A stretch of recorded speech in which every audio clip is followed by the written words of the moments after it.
Take off season. That is what we are all hoping for when it comes to Caleb Williams and the Chicago Bears. This is Bears Now. My name is Harrison Graham, and on today's show, I'm going to kind of talk about what my expectations are, some realistic yet I think high goals that Caleb Williams should strive for this year heading into year two. Because let's face it, the Bears have loaded up around their young quarterback this offseason. You just look at this offseason's additions.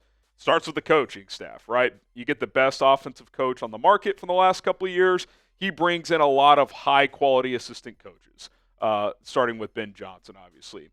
You rebuild the interior of your offensive line with a four-time All-Pro and four-time Super Bowl champ who protected the two, best quarterbacks of this century in Tom Brady and Patrick Mahomes. Jonah Jackson, who's very familiar with this scheme, and Drew Dalman, by far the best center on the open market. You add Ozzy Trapilo in the draft. You get a depth tight end in Durham Smythe. You get a young stud, high talented and potential tight end in Colston Loveland. You get a luxury receiver in Luther Burden III. Olamide Zaccheaus, who's coming off the best year of his career.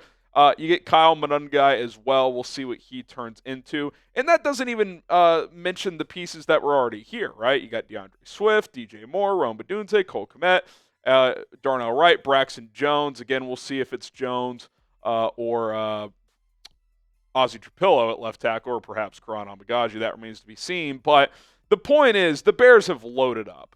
Other than maybe getting a more dynamic running back earlier in the draft, which if they did that, then you don't get Luther Burden. So it's kind of one of those, they've pretty much checked every box you could possibly check this offseason in terms of protecting the quarterback. Again, could they have gotten Quinshon Judkins or a Travion Henderson or, Ashton Genty? I think they would have. They tried, but had they done that, they would have ended up with another player that they ended up getting. So I don't think we can sit here and say, yep, they haven't done enough for Caleb. Now, I would like them to get another running back still at some point. I do think left tackle's a bit of a question mark, but you checked off a lot of boxes this offseason, certainly enough for Caleb Williams to take a big step in his second NFL season.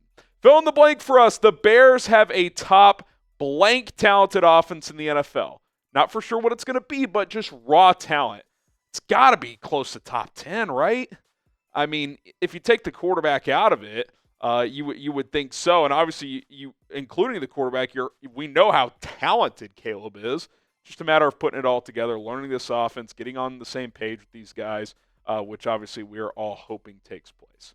So let's get to some year two expectations, as I'm going to go through just some statistical benchmarks I would like Caleb to reach. And just disclaimer, the numbers aren't everything, right? Quarterback, you know it when you see it. It's yeah, that's a good quarterback, right? When you watch the best ones in the league, it's you don't get caught up in the stats. Mahomes hasn't had great stats the last couple of years. He's a really good quarterback when you see it. So that's kind of neither here nor there, but I do think there are numerical things to point to that you would like to see happen. Okay. Number one, single season Bears passing record. I think at minimum, I expect Caleb to top Eric Kramer's benchmark of 3,838 passing yards in a season. As we all know, the Bears are the only team with the quarterback who has failed to throw for 4,000 yards in a season and 30 touchdown passes in a season. I think 30 touchdown passes is actually much more difficult than 4,000 passing yards in today's NFL. Both are achievable, obviously, but touchdowns across the league were actually down last year. But the yardage, Caleb in a bad offense and in a bad season overall for the team last year, threw for 35-41. I think we can find 300 more passing yards over the course of 17 games. Just based on the additions, being in his second NFL season, better coaching alone. Even if he's relatively the same or even just slightly better, I think he'll reach it just on those facts alone. And it's very possible he hits 4,000 plus this upcoming year, but I would settle for setting the single season passing yards record. Okay, number two, completion percentage increases by at least 3 points. 62.5% last year, completion percentage, which wasn't bad. But he's more accurate than that. We saw that in college. Last year, I think a lot of what led to the inaccuracy issues, few things. One, I think the footwork needs a lot of work. I think that's a big area of emphasis this offseason. And two, a lot, especially when Waldron was calling plays, a lot of schematical things where two receivers are in the exact same area and you're not using the full portion of the field to get natural separation. So I think it's a combination of Caleb's just got to throw with more rhythm and timing with the footwork, and also just better schematic to have guys get open, which you would expect with Ben Johnson and just the better players you have overall on this roster. I don't think it's crazy to say he can go from 62.5 to 65.5, if not higher, in terms of accuracy this season. Okay, today's show is sponsored by Rocket Money. If you are looking to grow your savings and to stop spending as much money on a month-to-month basis, get going with Rocket Money, a personal finance app that can help you find and cancel your unwanted subscriptions, monitor your spending, and help lower your bills so that you can grow your savings. It's easy for you to spend more money than you think you are. Why? Well, we always get suckered into signing up for streaming services, right? Oh, check out this new show. Okay, great. I'll sign up and then I'll cancel it later. Then you don't cancel it and you've been getting charged X amount of dollars per month for God knows how long. Maybe it's your daily coffee habit. Whatever the case may be, there are little things Rocket Money can help you eliminate to get back on track and build those savings, which we all need to do as we get older. You can even negotiate to lower your bills by up to 20%, as all you got to do is upload your bills to the Rocket Money app, and they will do the legwork for you and find the best deals out there. Rocket Money has over 5 million users and counting, and has saved a total of $500 million in canceled subscriptions, saving members up to $740 per year when they use all of the app's premium features. Cancel your unwanted subscriptions and reach your financial goals faster with Rocket Money. Go to rocketmoney.com/bears now. That's rocketmoney.com/bears now. Link is in the comments and in the description. Please use our link to help support the show, and you're going to support your pockets with Rocket Money at rocketmoney.com/bears now.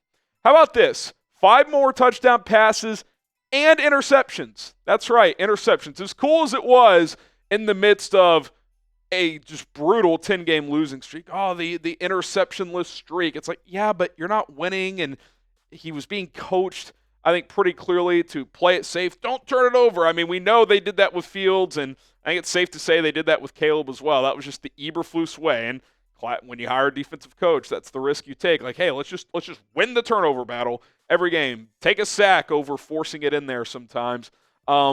More touchdowns, even if it leads to more picks, I'm fine with that. He threw 6 picks last year. If he doubles that, that's fine. Like 12 is a completely acceptable number if the touchdowns go up, if the big plays go up, because you need explosives. That's how you score. That's how you win. So if you told me it went from 20 to 6 in terms of touchdown to interceptions to 25 to 11, I'm in on that all day long. 25 plus touchdown passes, 10 plus interceptions is fine. Obviously, I hope he never throws a pick, but not if that means he's not being aggressive at all. Like, he's got to be more aggressive, and I fully expect, just listening to Ben Johnson talk, for that to be a case. Caleb Williams is going to be more aggressive-minded in this offense moving forward. Okay, 43 or less sacks. It's a big drop. He had 68 last year, which, of course, an egregious number. A lot of those on him, a lot of those on a brutal offensive line, a lot of those on a offense that just really struggled to scheme guys open. You can blame a lot of things for that. You know, I'm tearing last season up, and I'm leaving that in the past. That number's got to come down. I mean, C.J. Stroud had 52, and that was second most. That's 16 less. 16 less. It's almost a sack per game less than the most in the NFL, which was Caleb Williams at 68 last year. With the additions on the offensive line, 3 new starters on the interior, including an All-Pro and Joe Thuney. Darnell Wright ascending in year 3. Drew Dalman, who's going to be an upgrade and help set the protections, by the way. Jonah Jackson, who I think at minimum will be better than the Nate Davis, Matt Pryor situation. And then we'll see who the left tackle is again, Braxton Jones, Ozzy Trapilo, whoever. But I expect the sacks to come down significantly. Now, I don't think he's going to go from like most in the league to like top 10 in terms of taking the fewest. Like, Caleb, at times, is going to hold the ball and hunt for big plays. That was his play style in college. I don't want to completely eliminate that. You just got to pick your spots better. So the reason I came up with the number 43, I'm giving him 2.5 per game. 2.5 sacks per game equals 42.5 sacks, right? Last year he had 4 a game. 68 over the course of 17 games is right at 4 a game. Let's get it down to 2.5. I'm not asking for anything crazy. Like, I'm not saying 1 sack a game, otherwise you're on the firing line. Like, no, 2.5 per game, 42.5. That would have been like, still 8th most in the NFL this past season. I'm cool with that. Joe Burrow is consistently among the highest because he holds the ball longer and is searching for big plays. You just got to pick your spots better. You just have to, because sacks kill drives. There's actually some data that suggests that a sack, especially on first or second down, is worse than a turnover, because if you take a sack, especially 8+ yards first or second down, the drive is essentially over. So let's get it down. Not asking to cut it in half. Let's cut it down by 35, 40%. 43 or less. Can we do that? I think that's achievable with this new offensive line, year 2 in the NFL, better offensive system. All that alone should lead to 25 less sacks. Okay, subscribe to the channel. We will continue to pump out content even in the slow times of the year. We got rookie minicamp coming up this week, and that'll be exciting to see the rooks out on the field for the first time as Chicago Bears. We'll have breakdowns of those practices and a whole lot more. We'll be live on Thursday like we always are. Hit that sub button, turn on notifications, and do not miss out on our daily and free Bears content. Okay, how about rush for at least 3 touchdowns? I think this sneakily kind of went under the radar last year. Caleb Williams had 0 rushing touchdowns despite almost rushing for 500 yards. It's almost hard to do, right? Like, when you rush for that many yards, you would think like just one time he ran one in, right? Especially considering this was a big part of his game in college, whether it was scrambles or QB runs in the red zone. He had 27 rushing touchdowns over 3 collegiate seasons. Now, this is not Justin Fields as a player. This is not Michael Vick. This isn't even Jaden Daniels as a runner. But Caleb Williams is a dual-threat quarterback, but more so as a passer than a runner, right? Like, you're not going to call a ton of design runs, but I think you can have a package in the red zone where you run them. I think you can encourage him 5 to 7 times a game, continue to scramble, and he should find the end zone. Really, it should be more like 5 or 6 times, but like, I'll start with 3. Can you get into the end zone 3 times on the ground? Like that, I don't think that's some crazy number whatsoever, considering he averaged 9 per season over his 3 college years. Okay, so to kind of recap the stat expectations that I've set, up to 65.5%. I said top Eric Kramer, which technically would just be 38, 39. Let's just round up to 3,900, although I think 4,000 plus is very much in play.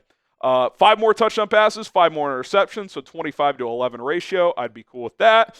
We'll lower the rushing yards to 450, but I still think that's going to be a part of his game. And let's get 3 rushing touchdowns. I think all of that are good, healthy goals, but that are more than achievable, right? Like, if he comes up short in 3 or 4 of those 5 areas, to me, that's not a big enough jump. I think he can reach all those, but if he reaches 3 or 4 and, the eye test tells you like, hey, he was at 64.9%, but the amount of explosive play, there are obviously things that can tell a bigger story than just numbers on a piece of paper. But yeah, I think those are good benchmarks to have for Caleb Williams in year 2 in the NFL and in year 1 with Ben Johnson in this offense. And then lastly, not a statistical one. Playoffs? Yeah, playoffs. It's time. I'm not saying go win 12 games. I'm not saying go win the Super Bowl. I'm not even saying win the division. And I'm not even saying it's going to be easy, because I think on paper the schedule's pretty difficult, but I think making the playoffs is a reasonable goal to have. Yeah, you got your 6 division games. Those are going to be tough. But I think the home non-division games are manageable. I think you can beat Dallas at home. You're better than the Giants. You're better than the Browns. I think you're better than the Steelers, to be completely honest, and you're definitely better than the Saints. I think you can go 6-2 at home there. I think that's a very reasonable expectation to have, and all 8 of those games are going to be winnable at home. Now, the road's going to be difficult. There's no doubt about it. Divisional games, Eagles, Commanders, Ravens, Bengals, Niners. Raiders is probably one you look at. You got to get that game. Can you find 3 road wins? Maybe win 1 division game on the road, split the AFC North games, beat the Raiders, maybe find 1 more. 6-2 at home, 3-6 on the road. That gets you to 9-8. You're probably right on the cusp. Can you find a 10th win somewhere? Listen, no one said it's going to be easy. This is the NFL, man. Every game is difficult. Every game is difficult. The Bears were in a shit ton of games last year, but they only won 5. They easily could have won 9 or 10. and this is a better coaching staff on paper. Caleb's a year older. The talent on offense is better. The defense should, at minimum, be the same, if not a little bit better. This roster's good enough. The coaching, even though Ben Johnson's a first-year head coach, it cannot be worse. Like, it will be better just by default, almost, the coaching staff will be. So, yeah, I think playoffs is a reasonable expectation. Now, if you go 9-8 or 10-7 and the NFC is just a gauntlet and it took 11 to make the playoffs, like, okay, like, you know, if they make 10-7 and they're the 8 seed and they're on the outside looking in, I'm not going to be like, oh, failure, but you guys know what I'm saying. Like, 7-10, 8-9, to me, that'd be a disappointment. Get 9+ wins and ideally get into the playoffs and let it rip. Okay, so there you have it. This is May. Things can change. I might redo this video after training camp or something like that, so stay tuned. What are your expectations for Caleb Williams? And that can be stats. That can be wins versus losses. That can be, you know, individual awards, whatever the case may be. I want to hear from you guys down in the comment section below. Don't forget to subscribe to the channel. We will continue to pump out content here on a daily basis for free here on Chicago Bears Now, so stay tuned for that, and bear down.